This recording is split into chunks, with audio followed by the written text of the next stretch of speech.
Buenas tardes, mis estimados, gusto de saludarlos. Buenas tardes, doctor. Buenas tardes.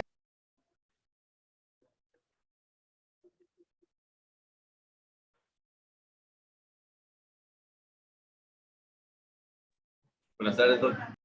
Buenas tardes, vamos a esperar a que se conecten el resto de compañeros. Solo habemos 8 personas en la sala ahorita.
Perfecto, Karen, perfecto, Alicia.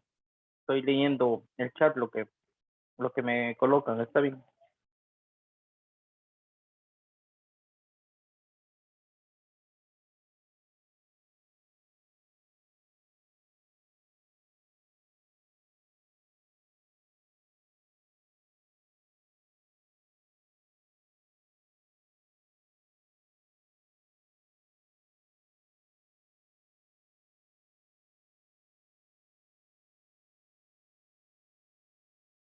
Miren, mis estimados, para mientras se unen el resto de compañeros por error involuntario, no le subí el archivo de trabajo que vamos a utilizar en la plataforma. Lo acabo de subir, les pongo ahí el enlace para que le den clic y lo puedan descargar, que nos va a servir para, para la clase y una parte nos va a servir también para el foro.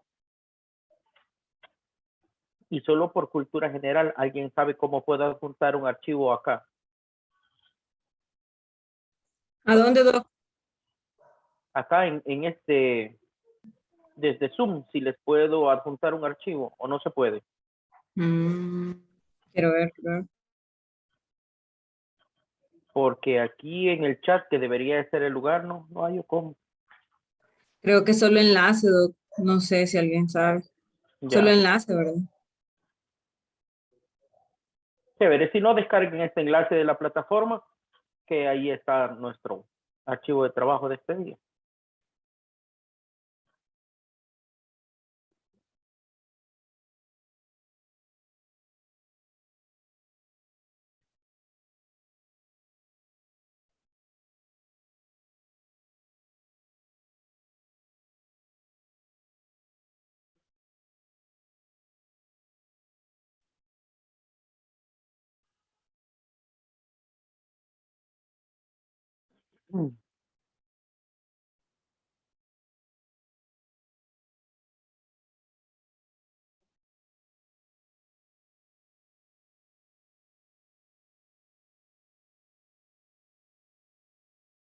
Se trata de este archivo, ejercicio clase 5,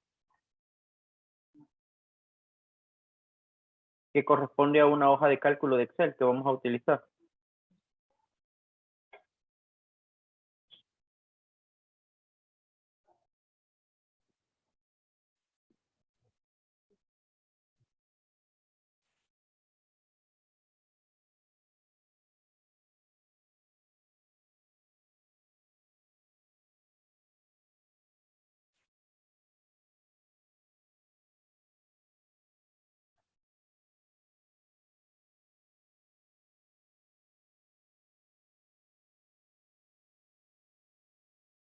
Bueno, ya dimos 10 minutos de espera, así que vamos a empezar en honor de todos aquellos que se conectaron a tiempo.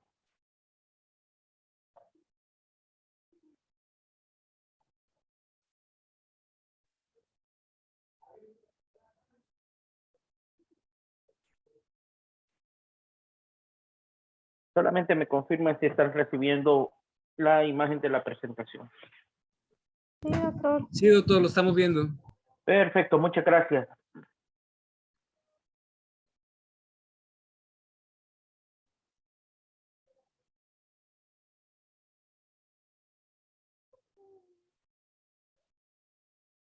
Bueno, este día vamos a ver las medidas de incidencia de morbimortalidad.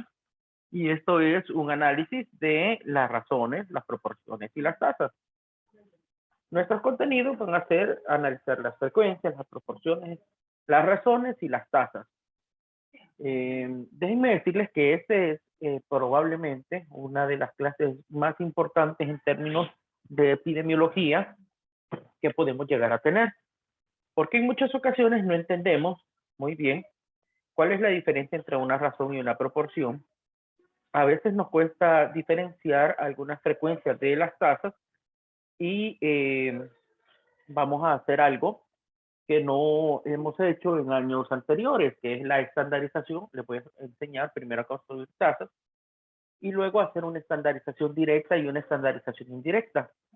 Ahí van a notar que las herramientas de trabajo del epidemiólogo, que son las tasas, son herramientas sumamente falibles, herramientas que tienen muchísimos sesgos. Yo creo que a ustedes en más de alguna ocasión les habrá pasado que estaban construyendo tasas de una población muy, muy chiquita y de casualidad les apareció un segundo caso y eso hizo que se les duplicara la tasa de lo que sea que estaban midiendo y entraron en un gran lío porque de repente al tener el doble de la tasa ya no cumplían sus metas, sus indicadores se duplicaban y se metían en un montón de problemas administrativos. Yo creo que eso nos ha pasado a todos y eso tiene una explicación. Y es porque las tasas, a pesar de que son algunas de las mejores herramientas epidemiológicas tienen un sesgo, y es que son muy lábiles a denominadores pequeños. Y esto nos ocurre sobre todo con áreas político administrativas sumamente chicas, como algunos municipios que tienen poblaciones que no sobrepasan los 1000 habitantes. Entonces, para estos casos, las poblaciones deben de recibir algún grado de ajustes. De hecho, deberían de recibir un ajuste permanentemente si queremos comparar municipios entre municipios, departamentos entre departamentos, regiones entre regiones. Y bueno, eso es un poco de lo que vamos a ver este día, que lo vamos a tratar de hacer también de forma, digamos, interactiva por medio de un taller que es muy posible que no logremos concluir este día y que lo vamos a seguir en nuestro foro del día martes. Así que bueno, nuestros objetivos son conocer esas medidas de frecuencia de morbimortalidad y vamos a utilizar también las medidas de morbimortalidad. En clases anteriores, bueno, habíamos aprendido que teníamos para las variables cuantitativas algunas métricas que nos ayudaban a tratar de establecer el peso alrededor de las cuales gravitaban nuestros datos. A eso le llamábamos medidas de tendencia central, que eran medidas de resumen que pretendían, digamos, representar de la mejor forma una serie de datos. Si nuestra serie de datos era normal, ¿cuál era la métrica que le debería, las dos métricas que le deberían de acompañar, mis estimados? La media y la varianza, y la desviación estándar. Muy bien, la media y la desviación estándar. En tal sentido, fíjense que podríamos decir que las primeras dos medidas paramétricas son la media y la desviación estándar. ¿Qué características debería de tener nuestra población para que nosotros podamos utilizar mediana y rango intercuartílico? Tiene que ser asimétrico. Muy bien, asimétrica. ¿Qué otra característica debe de tener nuestra base de datos? Debe de poseer datos. ¿Con qué características? Deben ser datos enteros. Sí, debe de tener datos enteros. Ajá. ¿Y qué características deben de tener esos datos enteros? Deben de tener un arreglo ordenado. Ujú. No, Sí, muy bien, muy no bien. comprendo bien la pregunta. Sí, la pregunta es, si ya sabemos que las series de datos que son normales utilizan media y desviación estándar, ¿cuáles son las características de la población que se utiliza cuando yo trabajo con mediana y con rango intercuartílico? ¿Cómo es la población?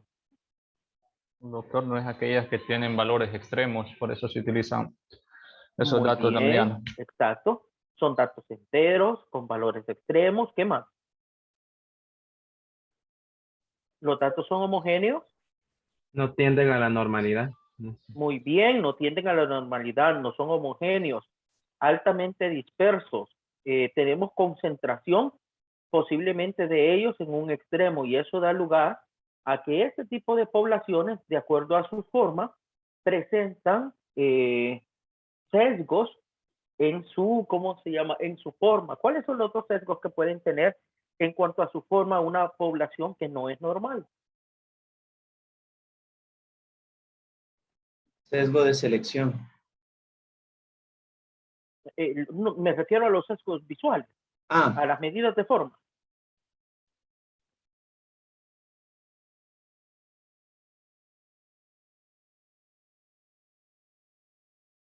Hay un sesgo que es horizontal y hay un sesgo que es vertical en cuanto a la forma cuando grafico datos que no son normales. La kurtosis y la... Muy bien. Quiero ver, la kurtosis y el coeficiente de variación. Y la asimetría. Perdón, asimetría. Muy bien, la asimetría se refiere a la desviación visual en el plano horizontal de una serie de datos que no es normal, que da origen a una desviación hacia la derecha, una desviación hacia la izquierda, en función de dónde desciende su cola. Si la cola desciende a la derecha, tenemos una simetría positiva. Si la colita desciende hacia la izquierda, es una simetría negativa. Y recuerden también que podemos tener un sesgo visual en cómo nuestros datos se distribuyen. Si todos están muy cargados al centro, con valores dispersos o valores extremos en el centro de nuestra serie de datos, vamos a tener una kurtosis de qué tipo.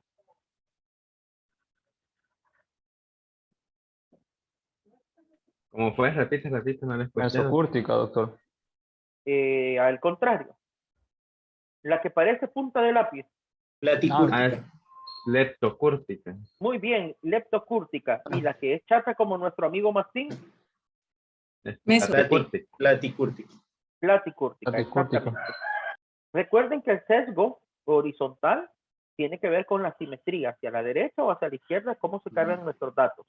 Si nuestros datos extremos están en el centro y, ¿cómo se llama? Nos dan una conformación alargada, que parece la punta de un lápiz, decimos que es una serie de datos apuntada, apuntalada, y es un sesgo de forma leptocúrtica. Y si es aplastada, ¿qué características tiene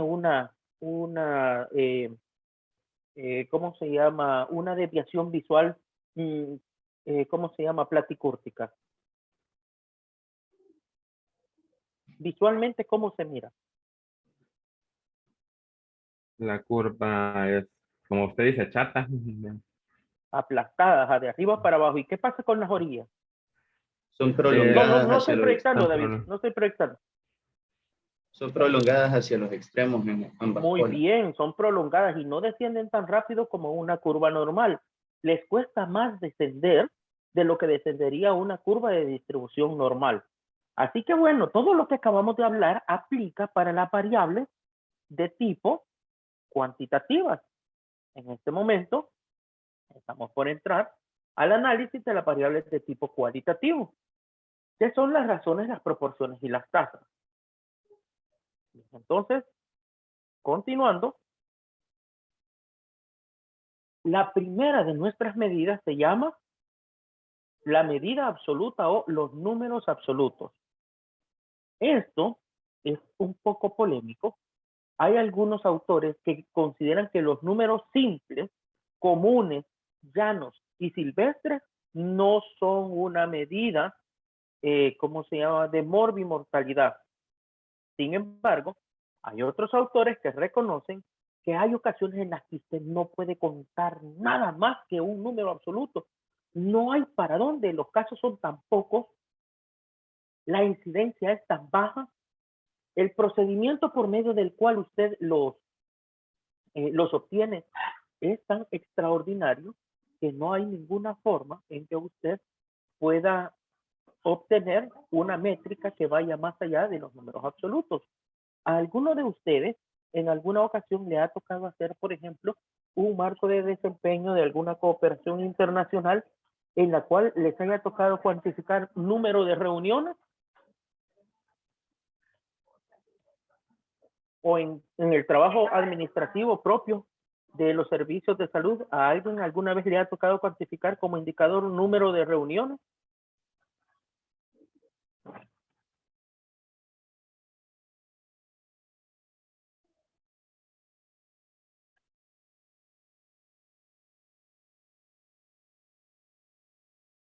Hola, hola. Sí, le escuchamos, doctor. Sí, mi pregunta era que si en alguna ocasión les ha tocado cuantificar administrativamente cosas como número de reuniones, número de consultas, número de expedientes, y realmente no hayan más que sacarle a este indicador. Y habrá gente que les habrá dicho, mire, disculpe, pero es que un indicador tiene un numerador, un denominador y tiene una constante, y eso que usted acaba de hacer no es un indicador. Bueno, resulta que en muchas ocasiones, por ejemplo, cuando ustedes están desarrollando marcos de desempeño de, por ejemplo, con VIH, con TB, con Chagas, con malaria, no hay más cosas administrativas que establecer el número total de una cosa. No se le puede sacar más a esa métrica. Y resulta, bueno, que como medida fundamental y académica la vamos a estudiar, sin embargo, con relativo cuidado. Ya van a ver por qué, porque todo esto puede ser relativizado. Esa es la medida más simple. Consiste en hacer un conteo total de las frecuencias de lo que usted quiera. Y con esto se construyen indicadores de magnitud absoluta. Así que si en alguna ocasión alguien le dice que un número total, completo, sin siquiera sacar porcentaje, no es un indicador, pues tienen algo de razón, pero académicamente podemos llamarle también a este número absoluto llano y sencillo, pues un indicador de magnitud absoluta. Y en algunas ocasiones, además, no, a ver, tenemos que procesarlo de esa forma. Vamos a ver. Voy a descargar con ustedes de acá del Ministerio de Salud los boletines epidemiológicos. Vamos a ver el último boletín epidemiológico. ¿Quiénes tuvieron la oportunidad de revisarlo?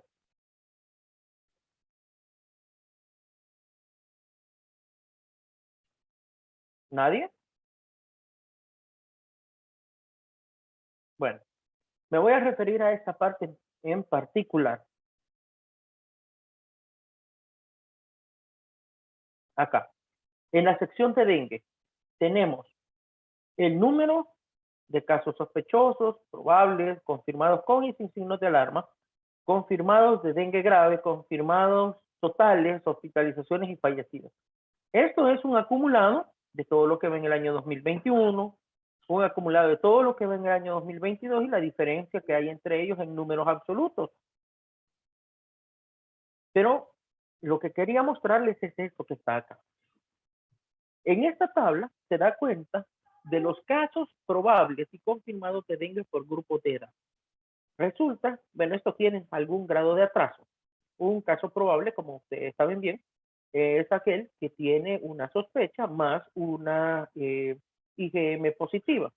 Y un confirmado es aquel que tiene una sospecha clínica y adicionalmente tiene una prueba de biología molecular positiva, ya sea un NS1 en los primeros 2 o 3 días y posteriormente entre el tercero y el sexto día una PCR, una reacción en cadena de la polimerasa.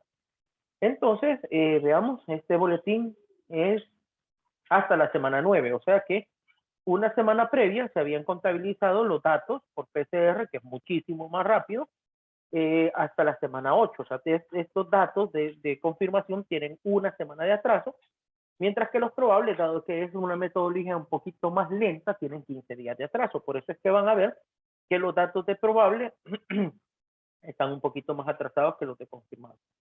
Por aquí, por alguna extraña razón, creo que mi estimado amigo, el doctor Claros, invirtió los números porque los casos confirmados se sacan con una semana de atraso y los probables con 2. Así que lo correcto debería decir SE8 para probable y SE9 para confirmado. Bien. Teniendo claro esto, fíjense, aquí tengo un desagregado por grupos de edad. En la semana número 9, como dice, lo voy a leer tal como está la tabla, no como debería estar. En la semana número 9 se registraron 5 casos a nivel nacional. A ver, ¿qué otra métrica se les ocurre que le podemos sacar a esto? ¿Podemos hacer porcentajes con eso? ¿Podemos hacer tasas nacionales? ¿Podemos hacer tasas desagregadas por grupos de edad? ¿Qué opinan?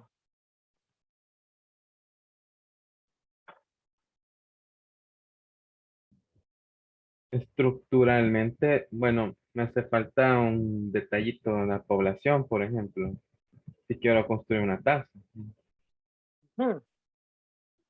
Si quisiera construir una tasa, Doc, ¿cómo lograríamos hacer tasas que fueran representativas de aquellas categorías donde no tengo incidencia? En los menores de 1 año, en los de 1 a 4, en los de 15 a 19, en los de 30 a 39, en los de 40 a 49, en los de 50 a 59 y en los de más de 60. No tuve incidencia. Apenas tengo una incidencia en el grupo de 5 a 9, una incidencia en el grupo de 10 a 14 y 3 incidencias en el grupo de 2029. Si con esto yo quiero hacer una tasa nacional, yo debería dividir 5 entre 7 millones de habitantes, lo cual es absurdo, es un número tan ínfimo que no vale la pena hacerlo por tasa. Si yo desagrego por grupos de edad, tendría grupos donde no tengo ninguna incidencia y habrían unos grupos donde la incidencia sería tan absurdamente pequeña como en el caso de 5 a 9, en el caso de 10 a 14, pero note una cosa también, que el grupo de 20 a 29 es un grupo más amplio. Es un grupo con un intervalo de clase de 10 unidades. Y también, de acuerdo con nuestra pirámide poblacional, concentramos una gran cantidad de personas en ese tramo de edad. Con lo cual, cualquier tasa que se pudiera plantear sería absurda. En casos como este, un número absoluto o un indicador de magnitud absoluta, dada la baja incidencia de este tipo de enfermedades, es lo único que puede presentarse o acompañarse. Por supuesto que podríamos hacer tasas, pero ya estas tasas usted las tendría que multiplicar por un factor por 1 millón de habitantes y aún así le daría una fracción. En tal sentido, incluso empiezan a carecer de algún sentido lógico. Bien, regresando entonces a nuestra clase, como pueden ver, hay momentos en los que pues tenemos que ceder y aunque no nos gusten los números absolutos, no nos gusten los números absolutos, nos vemos en la obligación de tener que utilizarlos porque no hay otra métrica que se pueda construir con cosas como esas. Por ejemplo, bueno, en la escuela A tenemos 25 niños enfermos. En la escuela B tengo 50 niños enfermos. Entonces, a la luz de los datos con los que yo cuento, en la escuela B he tenido el doble de niños enfermos que en la escuela A. Visto así como a la luz, repito, solamente de estos datos de números absolutos, ¿qué les parece? ¿Dónde creen que hubo mayor incidencia de casos enfermos para este caso de influenza? ¿En la escuela A o en la escuela B?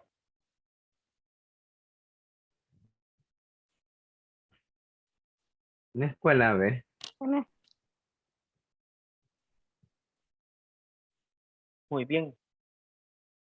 ¿Quiénes dicen, levanten su manita por favor ahí en las reacciones, que a la luz de la información de la que dispongo, puedo decir que en la escuela B tuve una mayor incidencia que en la escuela A?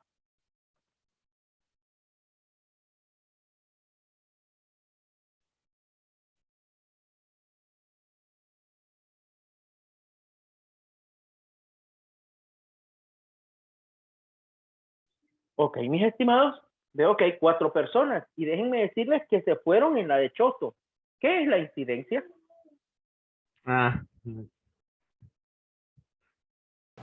Incidencia es pasado. el recuento de nuevos casos de determinado evento en un año, en una población determinada. Ok. Vaya, el año pasado hicimos un glosario y pactamos un concepto un poquito más, digamos, más pro de lo que era la incidencia. Veamos, a ver si se recuerda, ¿qué era la incidencia?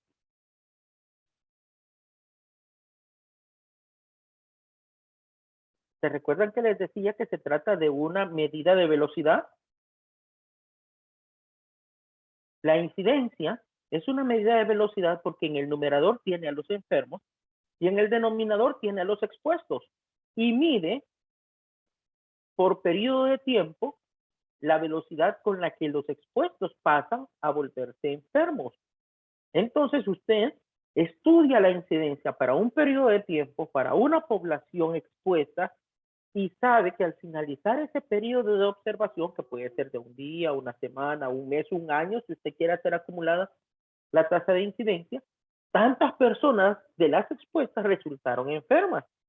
Esta es una medida de velocidad porque usted el siguiente año espera una incidencia similar y usted puede ir comparando incidencias entre varios años para saber si la situación está empeorando o está mejorando. En tal sentido, y a la luz de los datos, donde yo solo tengo números absolutos, sin datos de población, sin datos de tiempo, sin datos de expuestos, ¿puedo establecer incidencia con los números absolutos? No se puede. No se puede, exactamente. Entonces esa es una de las grandísimas limitantes que tienen los números absolutos, que no sirven más que para cuantificar una magnitud plena. No le puede ayudar a construir ni proporciones, ni razones, ni tampoco le puede ayudar a construir incidencias. Ahora bien, pasemos entonces a nuestro siguiente ejemplo. Ahora tenemos unas que son conocidas como medidas relativas. ¿Qué es una medida relativa? Bueno, en una medida relativa usted siempre compara una cosa con otra. Yo tenía hasta algunos años un profesor argentino que cuando usted era un estadístico, usted le decía, hola doctor, ¿qué tal? ¿Cómo está? ¿Comparado con qué? Bueno, lo sacaba uno de balance. ¿Cómo que comparado con qué, doctor? Sí, ¿comparado con qué? Comparado conmigo mismo hace 10 años estoy jodido. Comparado conmigo, ayer que tenía sueño y estaba muy cansado, estoy de madre. Entonces, las medidas relativas siempre tienen un punto de comparación. ¿Y qué tal? ¿Cómo está su esposa? ¿Comparada con qué? ¿Cómo que comparada con qué, doctor? Sí, comparada con ella hace 20 años, hoy está jodida. Comparada con mi secretaria, sigue jodida. Entonces recuerden, una medida relativa siempre compara una cosa con otra y es una fracción o una proporción de otra. Para este caso, las magnitudes absolutas son números enteros y plenos y las frecuencias relativas siempre van a ser una proporción, una fracción o un pedazo de algo. En este caso, las medidas relativas dicen es la frecuencia de un valor específico dividido entre otra cosa que va a ser su comparador. Para, a manera de ejemplo, yo tengo 120 nacidos respecto de 10.000 mujeres. Una muerte por VIH respecto de 1.000 casos de VIH. Es una comparación, es una proporción siempre. Recuérdense de eso. Entonces, cuando ustedes tengan un posible denominador y tengan que sacar un producto de dividir un numerador entre un denominador, están haciendo una comparación y están estableciendo una medida relativa. Veamos nuevamente una medida relativa. Hace un momento decíamos que en la escuela A teníamos 25 niños enfermos. En la escuela B teníamos 50 niños enfermos, o sea, el doble.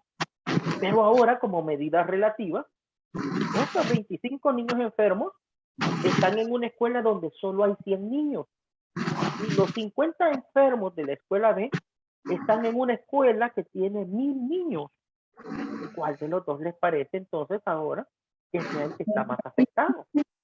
¿Aquel en donde tengo 25 de cada 100 o en aquel donde tengo 50 de cada 1.000? En la escuela. Bueno, En la escuela A tengo una afectación de 1/4 parte. 1 de cada 4 están enfermos. Mientras que en la escuela B la proporción es mucho menor. Entonces, como podrán ir notando, las frecuencias relativas sirven para dar más luces que las medidas absolutas. Sin embargo, no son infalibles. Tenemos dos tipos de frecuencias relativas: las razones y las proporciones. ¿Qué es una razón? Una razón es cuando alguien está en lo correcto. Una razón con Z es una medida relativa que indica la relación entre dos medidas distintas, en la cual, y gran C, esta es la almendra de la manzana. El numerador no está dentro del denominador. Cuando usted compara dos cosas donde una no está dentro de la otra, usted está ante una razón. ¿Alguien sabe qué es el índice de masculinidad?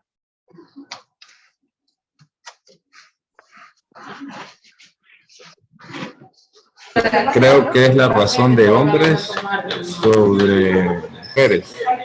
Es la proporción de hombres de cualquier cosa respecto de mujeres. Por ejemplo, el índice de masculinidad de VIH, ¿cómo creen que sea? ¿Creen que hay más hombres respecto de mujeres o creen que hay más mujeres respecto que hombres?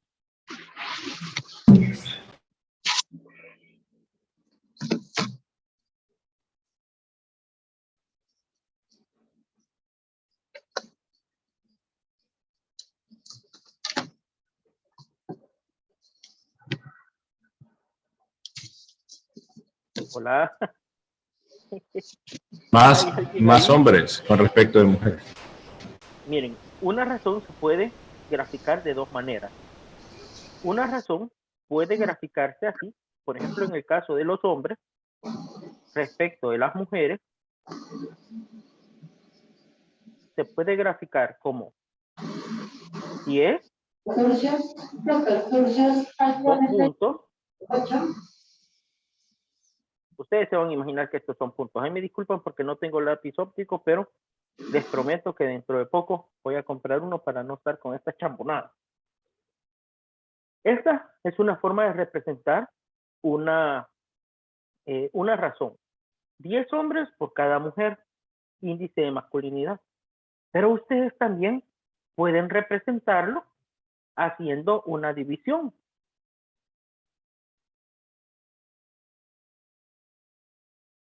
De cualquiera de las dos formas, es factible que ustedes presenten una razón. Así que en el caso de las personas con VIH, obviamente hay más hombres por cada mujer. Otra forma de expresar una medida que es una razón donde una cosa no se incluye en la otra es, por ejemplo, el índice de urbanicidad.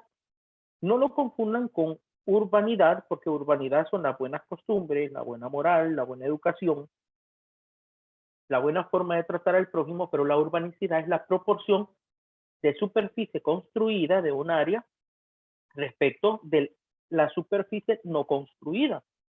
O sea, son valores mutuamente excluyentes. Lugares como Ilopango tienen una razón de urbanicidad de 100 a 1.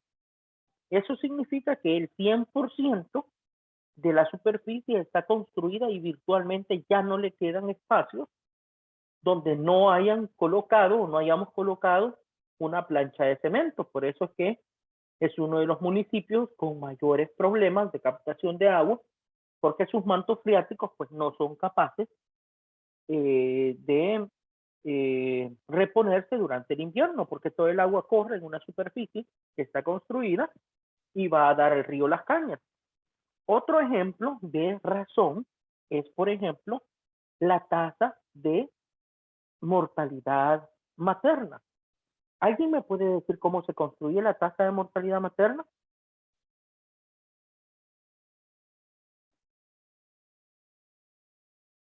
Es el número de tanto de madres fallecidas entre el total de nacidos vivos de una población. Correcto. ¿Las madres fallecidas son parte del denominador? ¿Son parte de los nacidos vivos? No. Esta es un pequeño ejemplo de una razón a la cual le vamos a llamar tasa. Por un convenio internacional a esta razón le vamos a llamar tasa. Es una de las poquitísimas excepciones en donde a algo que no es verdaderamente una tasa se le da la categoría de tasa.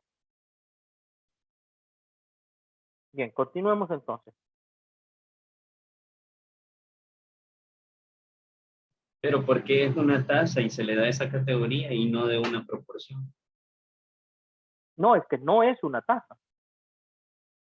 Legalmente no es una tasa porque su denominador no incluye al numerador. Es una proporción porque, es una razón, perdón, porque los nacidos vivos son el denominador y no está incluida la muerte materna dentro de los nacidos vivos. Esto se construye de esa forma como un parámetro internacional debido a que no es posible conocer el número de mujeres embarazadas por periodo de tiempo, debido a que el embarazo es una cohorte, debido a que las personas que paren hijos a principio del año se embarazan de forma previa en el año anterior, debido a que hay embarazos que no cursan 9 meses, debido a que tenemos también mujeres embarazadas que migran, mujeres embarazadas que inmigran, o sea, que llegan al país. Entonces, para tener un dato un poquito más estable, se utilizan los nacidos vivos producto de una proyección intercensal, pero internacionalmente se le conoce como una tasa y se cataloga de tal forma como un recurso, digamos, homogeneizado en todo el mundo para que todos hablemos de la misma cosa, pero formalmente la tasa de mortalidad infantil no lo es. Es una razón. Es más, en algunos lugares más académicos ustedes pueden notar, si descargan un par de artículos, que ni siquiera le llaman tasa de mortalidad materna, sino que le llaman razón de mortalidad materna. ¿Alguien me puede decir, para que tengamos una tasa de mortalidad materna, cómo debería de ser el denominador? Si habláramos de una tasa real, ¿cómo se imaginan que debería de ser el denominador? Mujeres en edad fértil. Ah, interesante. Eso fue lo que vimos en demografía. Y Muy eso bien, justo que mujeres lo en que edad estaba fértil. explicando usted, doctor, de que la razón, veíamos justo lo que mencionaba el doctor Cobar, ¿verdad? Mencionábamos las muertes maternas y el denominador sería en este caso los nacidos vivos, pero la tasa era las muertes maternas y entre las mujeres en edad fértil en un año X. Muy bien. En ese denominador, obviamente, no pueden entrar los hombres. No pueden entrar las mujeres que no están en etapa de, ¿cómo se llama? De fecundidad. Y para que sea del todo real, ¿deberían de ser solo mujeres en edad fértil o deberían de ser mujeres embarazadas? Porque si la tasa es de muerte materna, nos estamos refiriendo a aquellas que tienen la posibilidad de ser madres.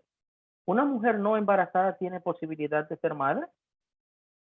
No. Entonces, el denominador ideal, si quisiéramos construir una tasa de mortalidad materna real, lo cual no es así, les digo, a la razón de muerte materna se le conoce como tasa, pero si la quisiéramos construir académicamente como corresponde, deberían de ser mujeres en edad fértil embarazadas para el periodo de seguimiento en el cual se dio el evento por el cual fallecieron las mujeres. Eso sí sería una medida de velocidad en donde aquellas que están en riesgo pasan al numerador. Obviamente, solo estando embarazadas pueden pasar al numerador de ser una muerte materna. Una mujer que no está embarazada, está en edad fértil, no puede formar parte del numerador de las mujeres, de las muertes maternas, porque no han estado embarazadas, porque no están cursando un embarazo o porque nunca lo han estado. Bien, entonces, regresando a nuestra clase después de ese controversial comercial, sí, recuérdenlo por favor, la razón de muerte materna académicamente es una razón, pero por convenio internacional se le conoce como tasa. No es una tasa realmente.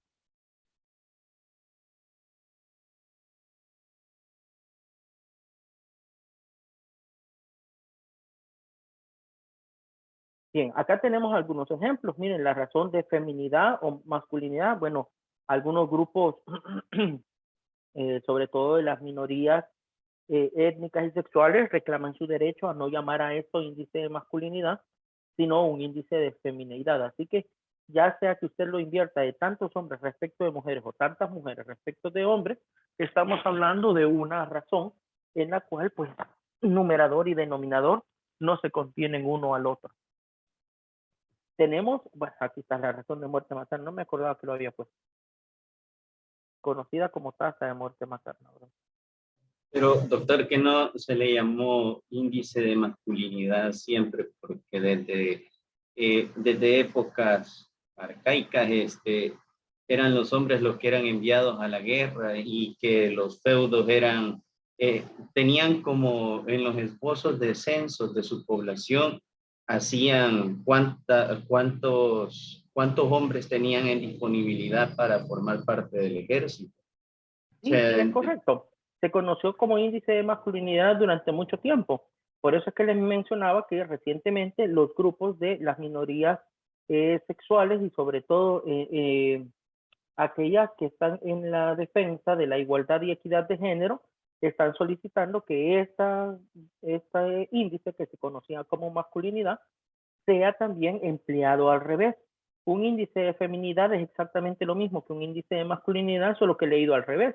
Para el caso de la proporción de casos de VIH no es de 10 a 1, sino de 1 a 10.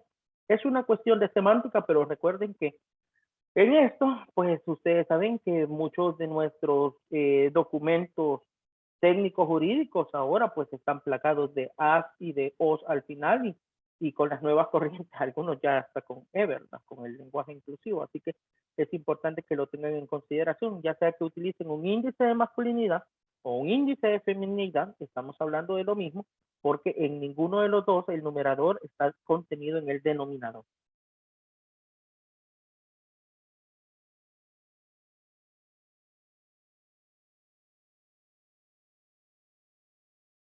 Bien, ahora tenemos las proporciones. Las proporciones o los porcentajes, eso es el pan nuestro de cada día en la epidemiología. De alguna forma, es tan fácil de comprender este concepto que es el más utilizado y a veces lo utilizamos a la fuerza, aun cuando no cabe, pero bueno. La proporción es una medida que expresa la frecuencia con la cual se presenta cierto hecho respecto de un total de unidades. Indica la relación entre una parte y el todo. El numerador está incluido en el denominador. Miren qué interesante. La proporción nos dice qué parte de la población está afectada y se presenta como porcentajes que van en valores desde 0 hasta el 100. Yo creo que esto es totalmente, digamos, conocido, ¿verdad? ¿Y cómo se calcula? Bueno, es igual que la media, ¿verdad? La suma de todos entre todos. Así que lo que está en el numerador forma parte del denominador más otra porción adicional, que es esta Y, y luego todo esto por un factor de conversión que siempre es 100. ¿Cuáles son las ventajas? Bueno, compara dos grupos de tamaños diferentes, valora la importancia relativa, expresa la distribución de los fenómenos en el grupo. Así que, bien, sobre esto es muy poco lo que les puedo contar porque ustedes lo conocen muy bien. Son útiles para comparar la frecuencia de una enfermedad o evento entre diferentes tamaños. Imagínense un grupo 1 donde tenemos 400 personas y 40 enfermos. Acá, en el numerador están los 40 enfermos.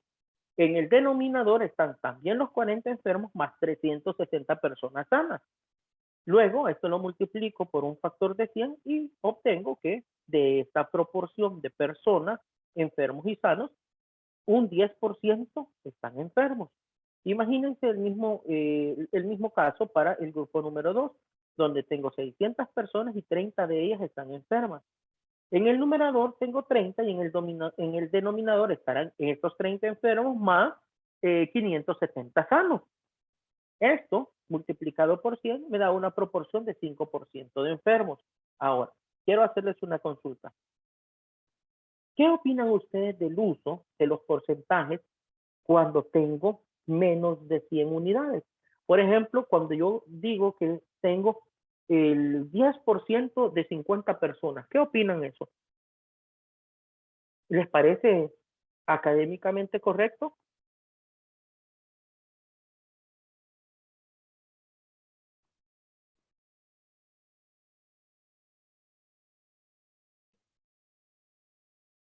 Pues resulta que para usar los porcentajes, al menos yo debería de tener como n, como mínimo de mi n, 100. Si no, es muy discutible el uso de los porcentajes. He visto algunas gráficas en donde, por ejemplo, le sacan el 10 o el 20% a 15 unidades, a 20 unidades. Y para hacer, digamos, ¿cómo les puedo decir? Muy condescendiente, El límite entre una n pequeña y una n grande es 30. Así que todavía, estadísticamente, de alguna forma, podríamos estirar nuestras proporciones a grupos que sean mayores de 30. Pero grupos menores de 30 no deberían de ser analizados en términos de porcentajes. Tengan en cuenta esto porque académicamente no es correcto y porque usted no llega ni siquiera a 100 y está estableciendo una proporción como que tuviera 100 personas. Usted dice el 10% de 50, el 10% de 20. Imagínense, usted no llega a 100, se queda en 20 apenas y está diciendo que 10 de cada 100. ¿De cuál es 100 si su n solo es 20? Así que ojo con esto. Para ser académicamente correctos, lo más condescendiente que podemos hacer es que se saquen porcentajes arriba de 30, que es una n pequeña, una n grande, perdón. Es 30 es el límite entre n grande y n pequeña, que ustedes van a conocer más adelante cuando estemos haciendo el teorema de Bernoulli y cuando estemos haciendo la T de Student. Ahí se van a dar cuenta que 30 es el punto de partida para utilizar una desviación normal o una desviación T. Pero bien, así que bueno, regresando a esto, sí es posible, si está entre, digamos, su decisión, no hagan porcentajes con menos de 30, incluso no deberían de hacer porcentajes con menos de 100, es polémico y da origen a sesgos matemáticos que no deberíamos de permitir. Bien. Ahora, pensemos en algunos ejemplos prácticos acerca de este tipo de medidas relativas. Veamos acá una encuesta de satisfacción de los usuarios del archivo web.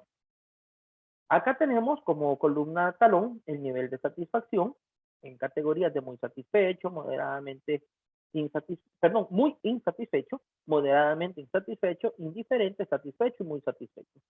Tenemos una N que llega a 223, tenemos proporciones que deben de sumar 100, posiblemente, ¿cómo se llama?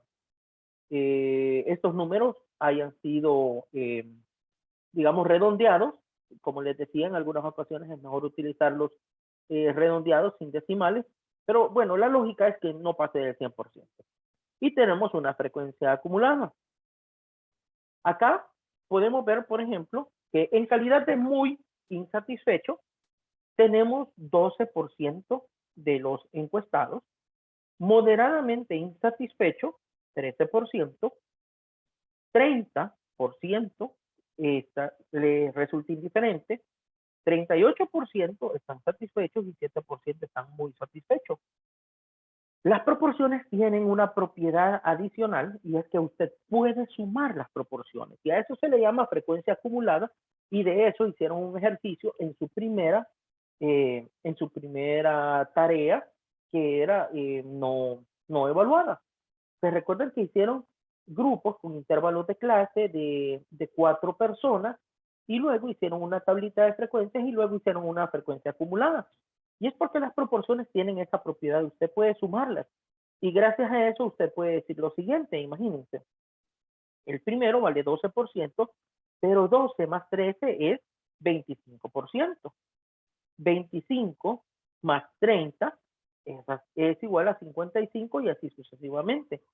Cuando usted lee las encuestas de opinión, no le sería extraño que alguien diga que tome como referencia este 25, donde hay insatisfacción y moderada insatisfacción, y les diga, solo el 25% de la población manifiesta algún grado de insatisfacción. El 75% de la población está muy satisfecho o no les resulta insatisfactoria la medida de Chivo-Wallis. Así que recuerden, para fines comunicacionales, las fracciones las proporciones se pueden sumar y esto da origen a este tipo de lecturas de las encuestas que ustedes ven. Y bueno, tengo que decirles también que no estoy muy de acuerdo con las escalas de Likert, donde a usted le preguntan su opinión es cualitativa y a la fuerza la tratan de hacer cuantitativa, ¿verdad? Pero esto no es clase de investigación cualitativa, así que llego hasta ahí, con que no me gustan este tipo de escalas, pero bueno, se usan. Bien, ahora entremos a una parte que es fundamental para los epidemiólogos, las tasas. Las tasas son medidas de la rapidez del cambio de la condición de salud de una población durante un periodo de tiempo establecido. En las tasas usted tiene tres cosas. Un denominador donde están las personas expuestas, un numerador que son las personas que se terminan enfermando, o sea, aquellas que pasan del denominador al numerador, y una constante, que puede ser un múltiplo de 100. ¿Cuál creen entonces que es la diferencia entre una tasa que tenga una constante de 100 y una proporción?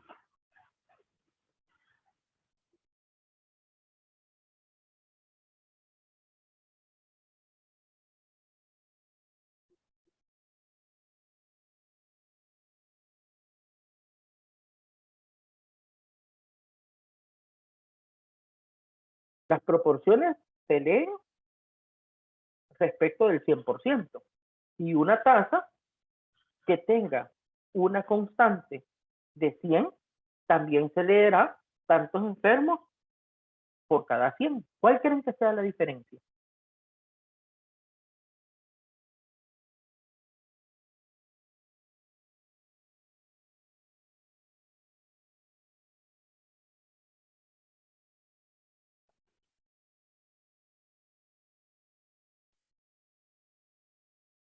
Porque cualquiera podría creer que una proporción es igual a una tasa cuya constante sea 100.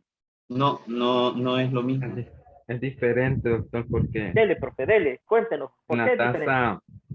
en las tasas es que se toma en función de cuántos habitantes hay en una población. ¿Habitantes si cómo, profe? Vaya, por ejemplo, si yo quiero Está bien, el saber, concepto de habitantes está correcto, pero ¿qué características tienen estos habitantes? como esto es dinámico, o sea, la población es dinámica. Ajá, por eso, pero estos habitantes están ¿qué? Censados. No.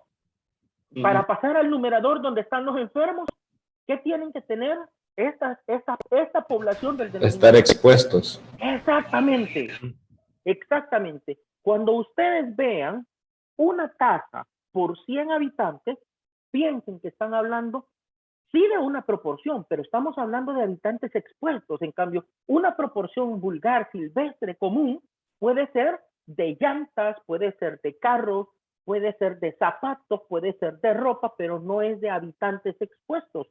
Una tasa siempre tiene un denominador poblacional y un denominador donde estas personas se ven sometidas al estrés de estar expuestos a una enfermedad y pasar a formar parte del numerador en un periodo de tiempo. En cambio, una proporción no tiene temporalidad. Una tasa sí.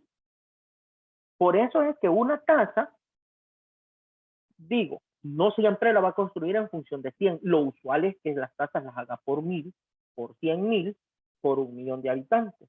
Pero he visto un montón de colegas que no logran distinguir una proporción simple y sencilla de una tasa hecha por 100. Las tasas hechas por 100 se utilizan cuando las incidencias son, digamos, sumamente raras.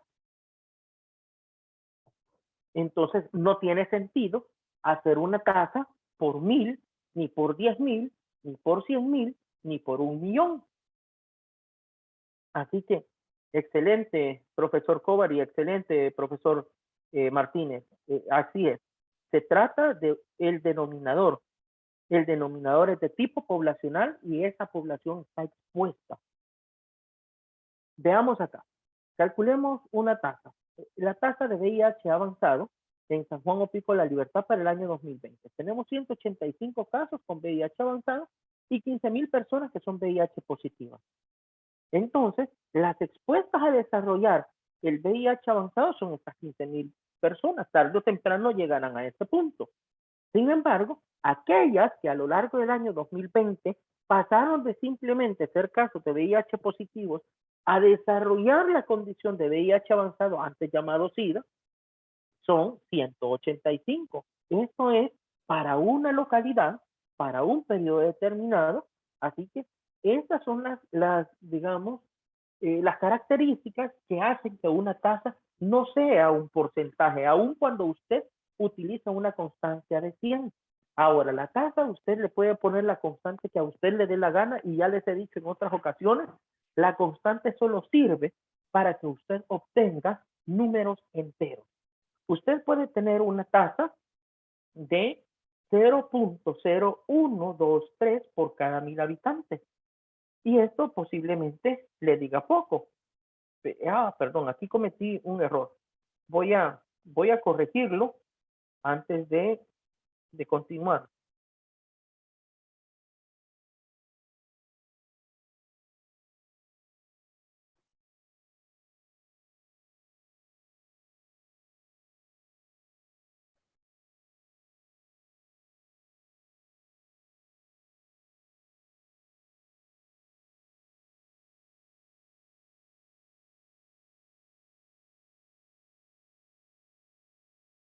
Ok, aquí está. Había confundido la constante. Bien, como les decía, la constante no tiene más utilidad que hacer que sus números sean enteros y no fracciones. Es lo mismo que usted diga 0.0123 por 1000 habitantes a que usted diga 12.33 casos por cada 10.000 personas o por cada 10.000 habitantes. En este caso, me refiero a habitantes, pero quiero decir las personas que tienen VIH. Entonces, piensen por favor que si su constante no les está ayudando para que ustedes tengan un número absoluto, esa constante simplemente no sirve y usted la puede modificar. Las constantes son arbitrarias. Yo sé que en muchas ocasiones los obligan y les dicen, tienen que hacerla por 100.000. Ese tipo de cosas son, digamos, dogmas pseudocientíficos de personas que no entienden la función de una constante. La función de una constante es que su número tenga sentido para usted. Para fines comunicacionales, para fines epidemiológicos, que usted sepa que hay 12 casos por cada 10.000 personas, tiene más sentido que usted diga que tiene 0.0123 o bueno, no, veamos cómo leer estas cifras infinitesimal, también es complejo por cada 1000 habitantes. Entonces, recuerden, todavía para ser académicamente estrictos, usted no debería de utilizar ni siquiera fracciones porque usted no puede tener terceras partes de personas, usted no puede tener cuartas partes de niños, usted no puede tener medias embarazadas. Lo ideal es que en este caso se redondee siempre a números enteros, porque las personas, los casos, aunque les falte una mano, siguen siendo una persona. Aunque sea una persona que no tenga sus piernas, no vale por 0.5, es una persona. En tal sentido, expresar fracciones o decimales de personas no solamente es, bueno, visto de alguna forma antiético, pero tampoco es académicamente correcto. Obviamente, el mundo no está preparado para tener esta decisión y hay gente a la que le fascinan los decimales y se sienten, digamos, bajo control cuando sus números tienen un montón de cifras. Los hace sentir en dominio pleno de lo que está ocurriendo. Sin embargo, tengan en cuenta que la constante, la única utilidad que tiene es que su cifra sea entendible, que sea comunicacionalmente aceptable y que tenga sentido para la audiencia a quien usted la dirige. No tiene ninguna otra utilidad. Así que la constante puede ser 10, puede ser 100, puede ser 1000, puede ser 10.000, puede ser 100.000, puede ser 1.000.000. Trate de encontrarle sentido lógico a su constante. Si usted tiene una población de menos de 1.000 habitantes, un municipio con menos de 1.000 habitantes, ¿de qué le sirve una constante por 100.000? Si usted tiene la responsabilidad de evaluar un país con 7 millones de habitantes, ¿de qué le sirve una constante por 1000? Si usted tiene la responsabilidad de evaluar un país que tenga más de 10 millones de habitantes. ¿Para qué quiere una constante de 100.000? Piense que dependiendo del nivel en el que usted se va a desarrollar y el área de influencia geográfica que usted quiere medir, así debe de ser el tamaño de su constante. Si usted va a medir un barrio, su constante puede ser por 10, puede ser por 100. Si usted va a medir un municipio, su constante puede ser por 1000, por 10.000 o por, no, bueno, hasta ahí. Si usted va a medir un departamento o una región, una constante por 100.000 le va bien. Si usted va a medir un país, una constante por 100.000 podría funcionar dependiendo de la incidencia de la enfermedad o podría ser hasta 1.000.000. Le voy a poner otro ejemplo del boletín epidemiológico.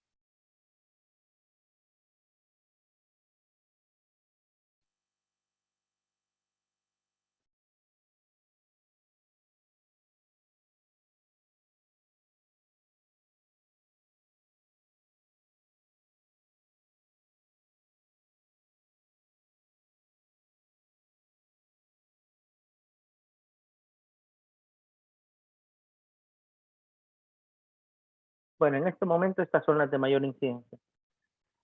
¿Qué les parece? ¿Qué les parece esta? Doctor, seguimos viendo ¿Sí? la diapo de la tasa de VIH. Ah, perdón, muchas gracias que me dijo. No estaba compartiendo la pantalla completa que yo tengo, sino que estaba compartiendo la presentación. Perdón, ahora sí, ¿verdad?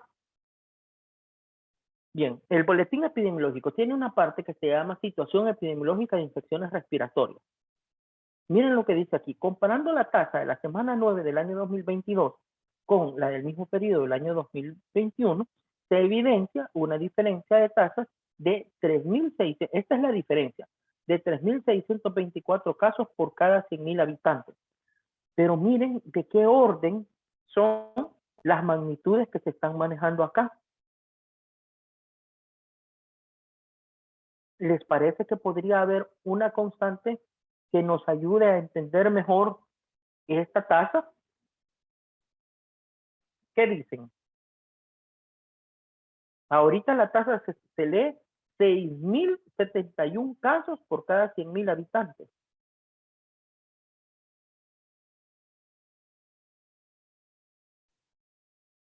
Por cada 10.000 no sería mejor. Por 1000. Entonces, O por cada 1.000. 10.000. ¿Y cómo pasarían los casos? ¿Serían más o serían menos? Si usted le quita un 0 a la constante, le quita un 0 a los casos y le quedarían 60.710 por cada 10.000. Serían por millón. Por 1.000.000. ¿Cómo se leería por 1.000.000? 671 casos por cada 671 millón. casos. ¿Cuál de las dos creen que se ajusta más para la incidencia de esta enfermedad? ¿Hacerla por 607. 100.000 o hacerla por 1.000.000?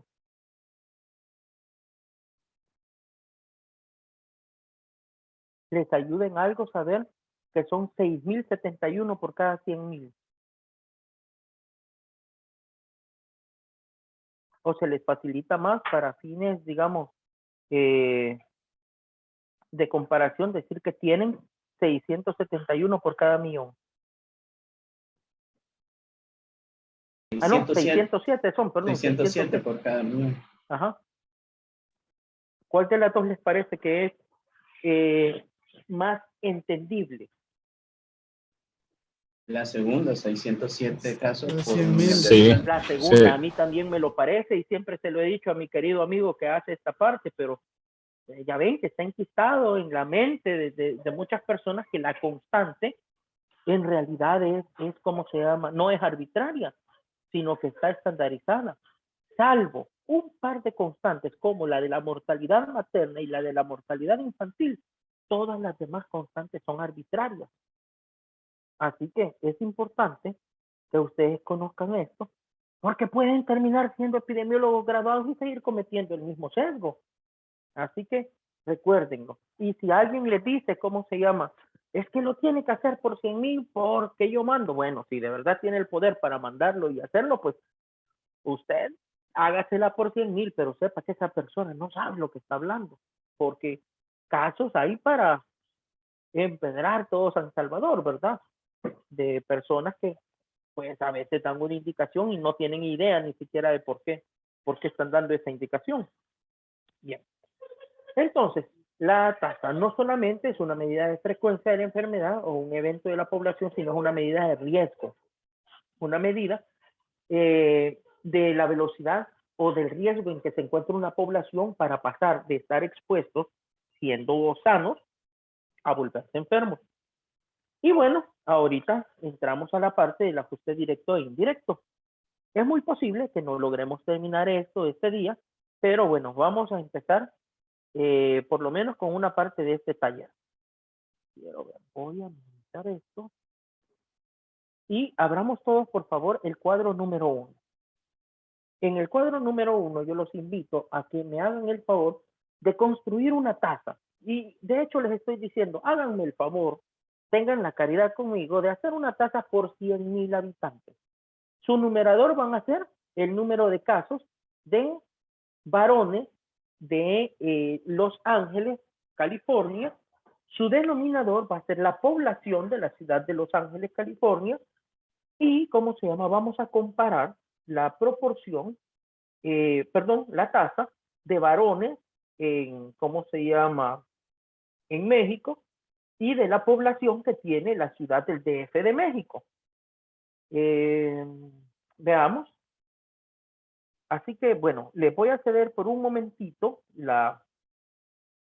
¿cómo se llama? La pantalla compartida para que me ayuden, por favor, a hacer esa tasa. Vamos a ver, le vamos a pedir a la doctora Solís que nos ayude a compartir el procedimiento matemático para hacer esta tasa.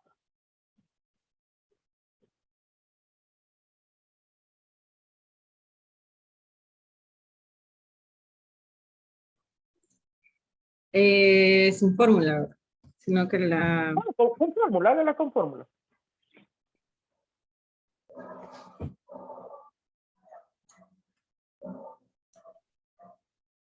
Acá sería número de casos sobre la población. Muy bien. Aquí vamos a asumir que la población que le estoy poniendo ahí es la que está expuesta. El fenómeno que estamos leyendo es un fenómeno de mortalidad. Así que vamos a asumir que todos estamos igualmente expuestos a morirnos, ya sea que usted vive en Los Ángeles o en México. Bueno, sería 3.893 entre la población, que en teoría sería la afectada.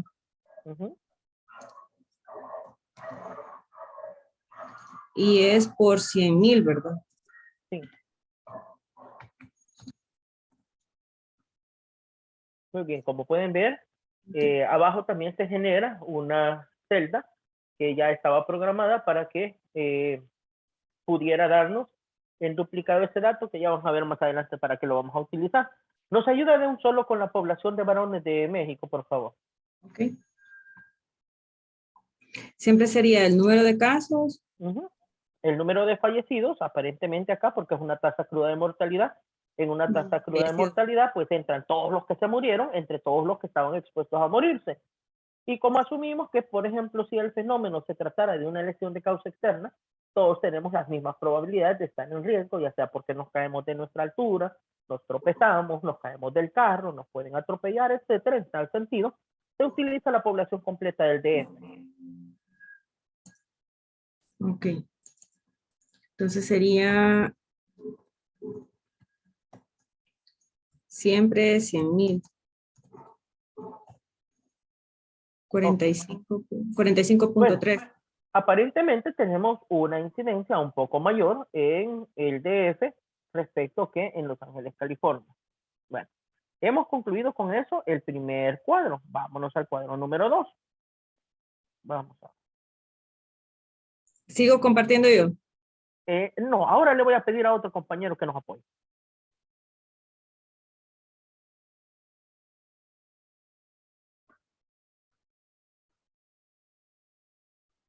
Antes de continuar con el desarrollo de esto, les quiero pedir un favor.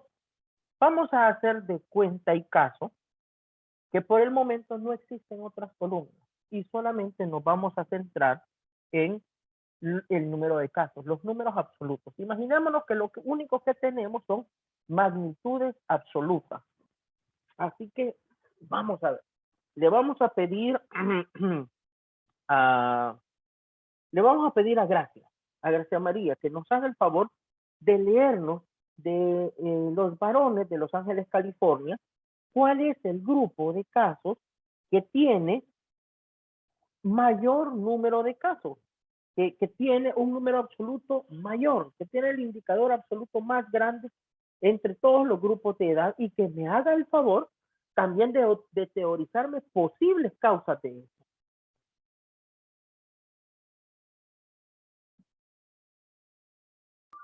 Perdón, doctor, no le entendí bien. Es que mi internet está un poco... Ok, compártanos por favor su pantalla. Y vamos a asumir que no existen más datos que los números absolutos, o sea, ahí donde dice casos. Revise entre los diferentes grupos de edad cuál es el grupo que tiene más casos. Y cuando lo encuentre, trate de establecer,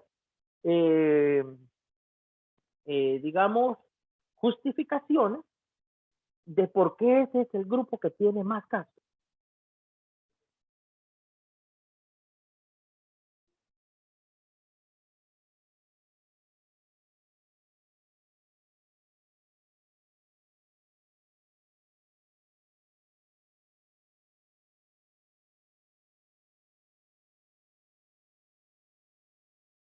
En la columna B, usted tiene el número de casos para Los Ángeles, California.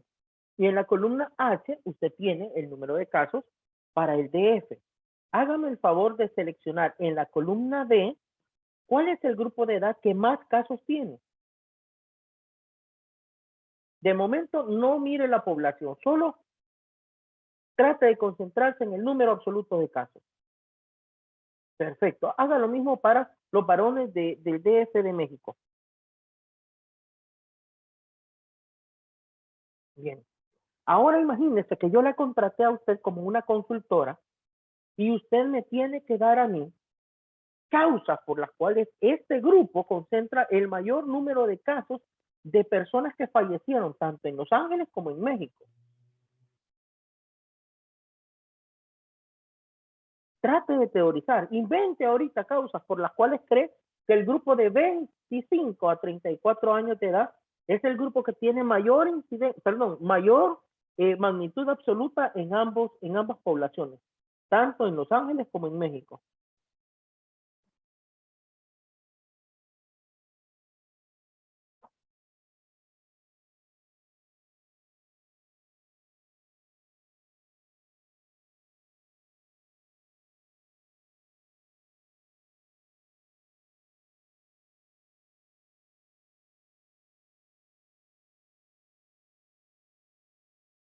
¿Alguien le quiere ayudar a Gracia María?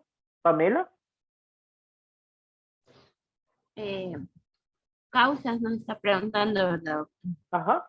¿Por qué cree que el ¿De grupo por de qué en 25 ese a grupo 34 tiene más muertos en ambas ciudades?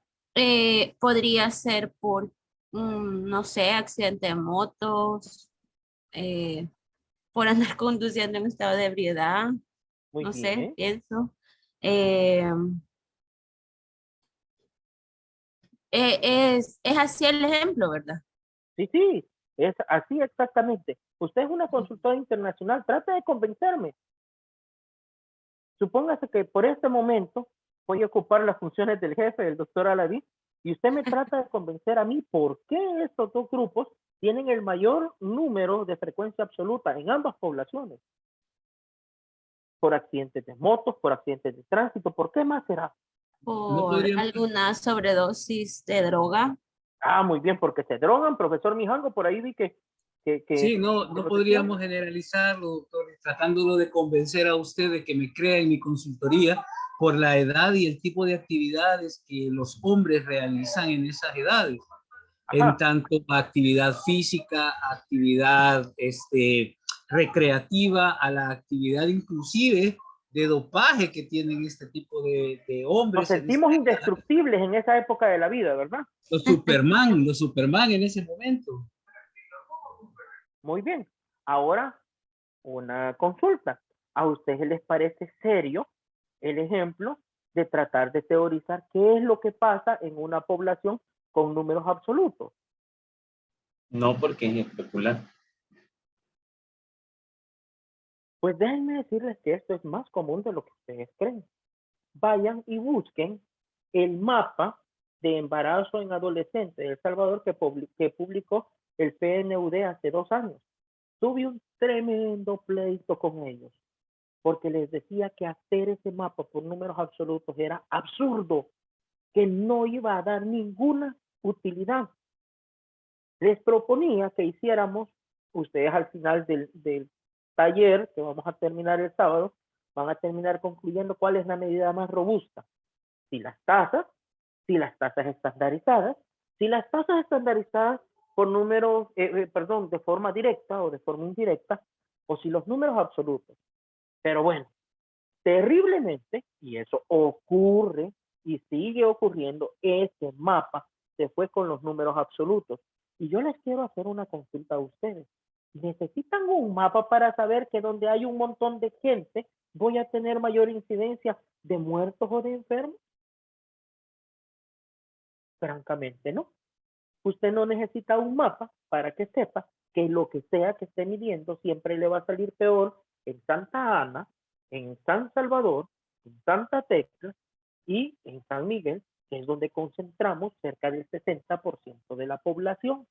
Si usted no utiliza algún método de comparación estadística, va a dejar fuera lugares o municipios o áreas que tienen N pequeñas y que están verdaderamente en epidemias de embarazos en adolescentes. Pero bueno, así como estamos haciendo este ejercicio, así lo hicieron los amigos del PNUD y se quedaron hasta ahí. Ahora continuamos entonces.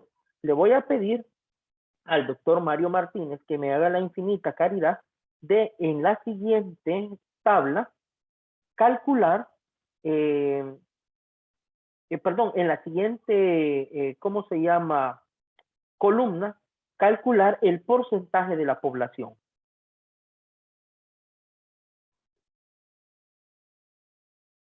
Ahorita, doctor.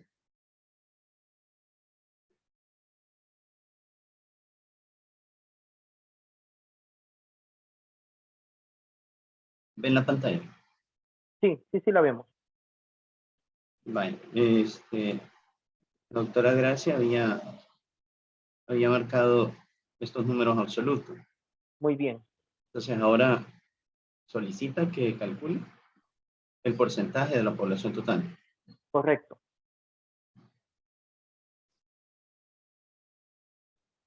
Por tasa. Un porcentaje. Eso lo vamos a hacer por 100. Ajá. Por 100. Entonces, veamos a cuánto equivale estos 87 de los 3.893 y así sucesivamente. O sea, vamos a anclar o fijar el valor total. Bueno, eso sería el valor total. 87 entre 3.893.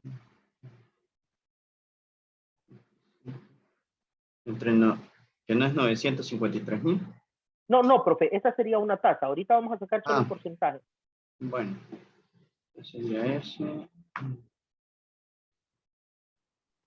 A la par. No, perdón, erré. Ajá. Eso es. Por 100 es un porcentaje. Y ancle ¿cómo se llama el total?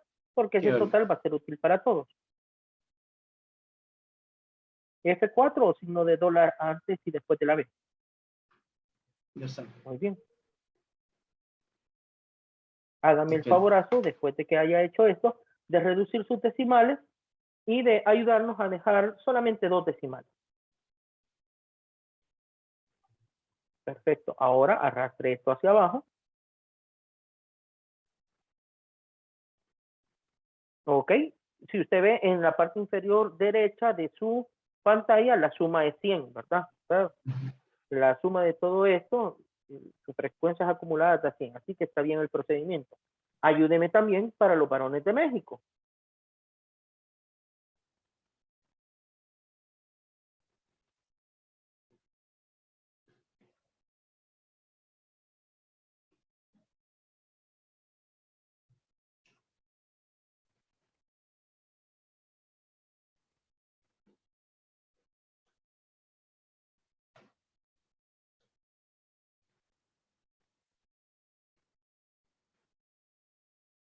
Ajá, veamos, ahí hay algo que no es. Ah, ya sé que Esas celdas están en porcentaje. sí, quítele el porcentaje.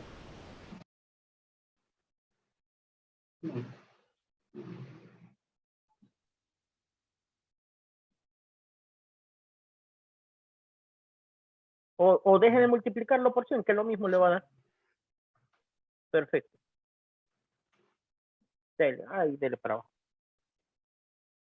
Y nos regala 2 decimales cuando haya terminado. Perfecto. Muy bien. Bueno, ahora al profesor José Sorto. No deje de...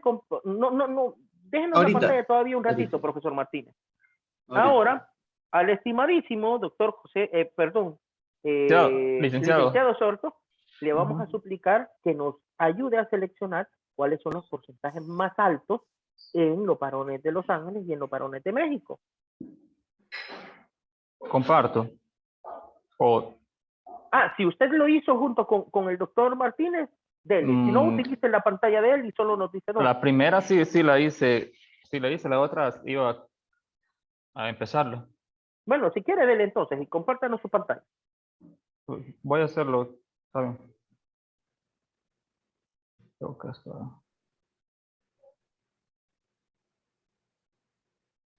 Aquí me quedé. Ahí ya no multiplique por 100 porque esa celda ¿Cómo lo ya dejo? tenía... Perdón, ¿cómo lo dejo entonces?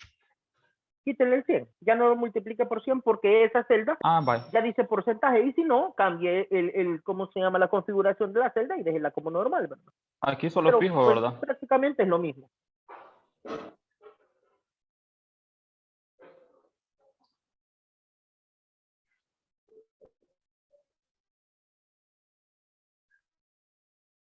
Bueno. Ahora me dijo. Regálenos 2 decimales en los varones de México y en los valores más altos. En la última columna que acaba de calcular, póngale 2 decimales para que se vea igual que la de Los Ángeles. Así. No, profe. Dele control Z. Ajá. Y los decimales se sacan en el icono que está a la par del que señaló, donde está la flechita a la izquierda, esa es. Uno más. Aquí nos regala 2 decimales. Ahí, ¿verdad? Perfecto. Vaya. Ahora ayúdenos por favor a establecer a dónde los porcentajes son más altos. Con la primera, en los varones de Los Ángeles, los porcentajes son más altos de 20 a 24, de 25 a 34 y de 35 a 44. Bueno, también está este de 15 a 19, que es de 11, ¿verdad? Que podría ser considerado. Y en el de México, tenemos los que más resaltan son de 20 a 24, de 25 a 34 y de 35 a 44. Bien, entonces, la teoría de Gracia María y de el profesor Mijango se cumplen. Podemos decir que tanto en términos absolutos como relativos, los grupos más afectados son los jóvenes, porque son súper poderosos, porque consumen drogas, porque viajan en motos, porque están en población económicamente activa, porque tienen, ¿cómo se llama? Porque son laboralmente productivos, porque tienen dinero para gastar, porque viajan a altas velocidades, porque conducen, porque tienen una mayor accidentabilidad y por eso se mueren más. Bueno, eso es lo que dice hasta este momento la forma en cómo hemos interpretado nuestros datos. ¿Qué les parece ahora si construimos una taza? Les voy a compartir pantalla. Bien, esto era lo que habíamos hecho, ¿verdad? Solo me voy a poner a cuentas con ustedes sobre lo que estamos haciendo. Es que me había quedado un poquito atrás.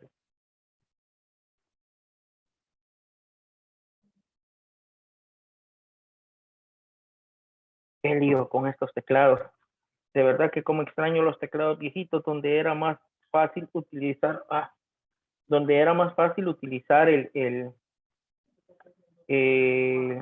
la tecla F4 sin necesidad de estar poniendo, ¿cómo se llama? Doble función. A ver, lo voy a hacer a mano. Ok, esto estaba así. Habíamos dicho que íbamos a usar 2 decimales. Lo mismo habíamos hecho acá.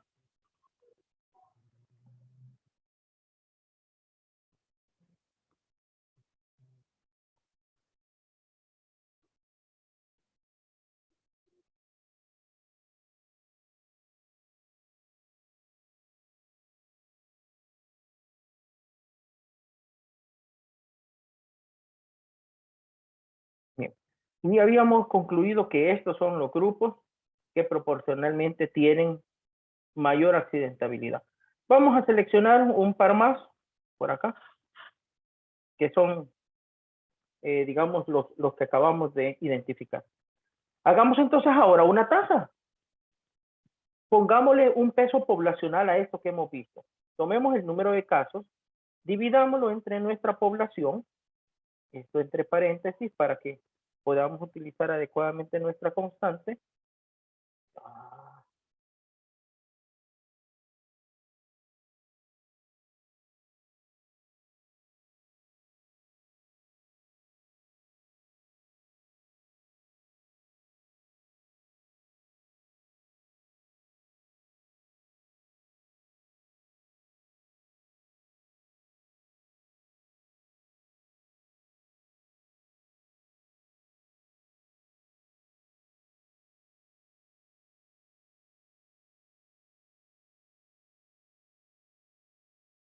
Ayúdenme, por favor, si les es posible, a ustedes también, haciendo sus respectivas tasas.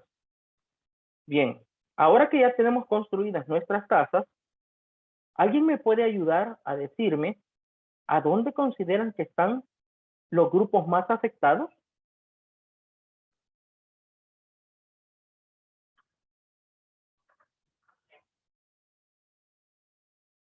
De los 75 años. Tengo $1 millón, profesor Cobar, si está por ahí, tengo $1 millón. Necesito ponérselo a un programa de prevención de, ¿cómo se llama? De la mortalidad, de la accidentabilidad. Por números absolutos, me recomienda el doctor Mijango y Gracia María que utilice y dirija mi dinero entre los 25 y los 34 años de edad. Pero luego vino el profesor Sorto y me dijo, mire, fíjese que no solamente hay un grupo, no solo es el de 25 a 34, también el de 35 a 44 está un poco afectado. Pero ahora resulta que acaba de venir otro consultor y me acaba de sacar tasas y acabo de encontrar estos datos. ¿Cuál le parece que es el grupo que está más afectado de acuerdo con sus tasas? El de 15 a 19 y el de 20 a 24. Así es. El de 75 años. El de más de 75. Ah, bueno, sí, también. Depende de cuál veamos, ¿verdad? Este tiene 73. Sí. Y este tiene 77. Pero en la población de México. Ah, muy bien. Veamos primero la de California, Jorge. Ok. ¿Cuál sería? ¿Cuál es el grupo más afectado? De 15 a 24, como decían las compañeras. Bueno, si vamos a seleccionar uno, quedémonos con este. ¿Vale? Y ahora en el de México. ¿Cuál sería? ¿Cuál sería en De México? más de 75 años. Bueno, 75 años o teoricemos qué más. pasa aquí. ¿Por qué ocurre esto? Estábamos relativamente parejos con números absolutos y con porcentajes, pero ahora con tasas parece que este volado apunta para otro lado. ¿Qué estará ocurriendo? Teoricemos, ¿por qué en Los Ángeles se accidentan más de 15 a 24 años de edad y por qué en México se accidentan más los que tienen más de 75 años de edad? ¿Será que los viejitos conducen muy rápido en México? No, en parte hay legislaciones que se cumplen, que se deben de cumplir en los Estados Unidos para los adultos mayores. Barandas, colocar en el piso antideslizantes, etcétera, que en Latinoamérica existen, pero que no se cumplen a cabalidad. Y esa es una de las razones por las que hay muchos accidentes. Los peatones en América Latina. Están en las leyes. Muy bien, esa es una excelente respuesta. Están las leyes. Además, también al adulto mayor, bueno, al menos se considera negligencia y hay leyes en contra de eso, pero en el país suele haber un poquito de, por lo menos en este caso en México, que se comporta similar a Latinoamérica, aunque se consideren del norte. En la práctica, pues, a ellos se salen solos, tienen problemas en lugares donde caminan, en el baño, etcétera, y esto puede hacer que la tasa sea mayor. Y en California, ¿por qué entonces el problema radica entre los 15 y los 24 años de edad? Doctor.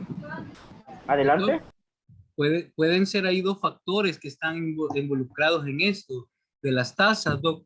En primera, vaya, la de México, considero yo que es también por la población. La población como es menor y el número de casos es alto, entonces eso hace que la tasa se incremente.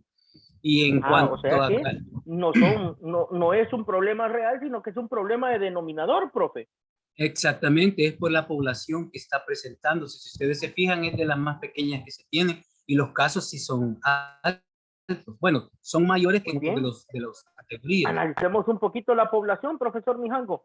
Me intriga esa, ¿cómo se llama? Esa teoría. Veamos en México, tenemos 116,000 adultos mayores de 75 y en, ¿cómo se llama? Y en Los Ángeles, 172,000. 272,615. Hay menos adultos mayores de 75 en México que en California. ¿Se palman antes de llegar a esa edad, profesor Mijango? No puedo especular. Pues sí. Sí, no, pero mire las tasas también. El doctor Mijango tiene razón, pero mire las tasas de 65 a 74 son también altas, de 91, de 55 a 64 son de 68, versus las tasas de los adolescentes que prácticamente van en aumento la mortalidad. Pero es que yo lo mencionaba porque son las dos situaciones que nos tendrían que ver con las tasas. Pues si tenemos una tasa con una población pequeña, ¿verdad? Y tenemos un aumento en el número de los casos arriba de lo que nosotros esperábamos, entonces la tasa se nos eleva. Y si tenemos una población relativamente normal, pero los casos son elevadísimos, entonces también la tasa nos tendría que incrementar. No sé si yo así lo he analizado. Déjenme decirles, mis estimados amigos, que los dos tienen razón. Y tienen razón por una sencilla razón, valga la redundancia. Y es porque yo no puedo comparar dos poblaciones con tamaños distintos. Pero lo vivo haciendo todo el tiempo. Comparo San Salvador contra La Unión. Comparo San Salvador contra Morazán. Comparo Santa Tecla contra San Juan Opico. Comparo Santa Tecla contra Puerto de la Libertad, contra Tepecoyo, contra municipios chiquitos. Entonces, cuando yo no tengo en consideración el tamaño de las poblaciones, puedo inducir sesgos. Y si quieren saber quién gana este debate, nos vemos el día martes cuando hagamos estandarización de tasas, porque a esta altura están empatados y mis dos consultores ahorita tendrían $1,000,000 y no sabría a quién darle $1,000,000. Así que bueno, los felicito. Justamente este era el debate en el que yo quería que entráramos. Porcentajes, tasas y ¿cómo se llama? Y números absolutos pueden ser ficticios si no ajustamos y no estandarizamos con fines de comparación. ¿Cómo vamos a comparar? Estandarización directa e indirecta. Por el mismo canal, a la misma hora, los mismos personajes el martes. Así que bueno, un gran abrazo, mis estimados. Cuídense mucho y bendiciones. Les digo, recuerden, esto no se ha acabado. No sé ahorita todavía de la cuarta dosis, vamos a leer un poquito, pero protéjanse. Alcohol gel, lavarse las manos y mascarilla. Un abrazo. Gracias, doctor. Gracias, doctor. Gracias. Feliz fin de semana. Gracias. Gracias, doctor. Mix, doctor Mijango. Pórtese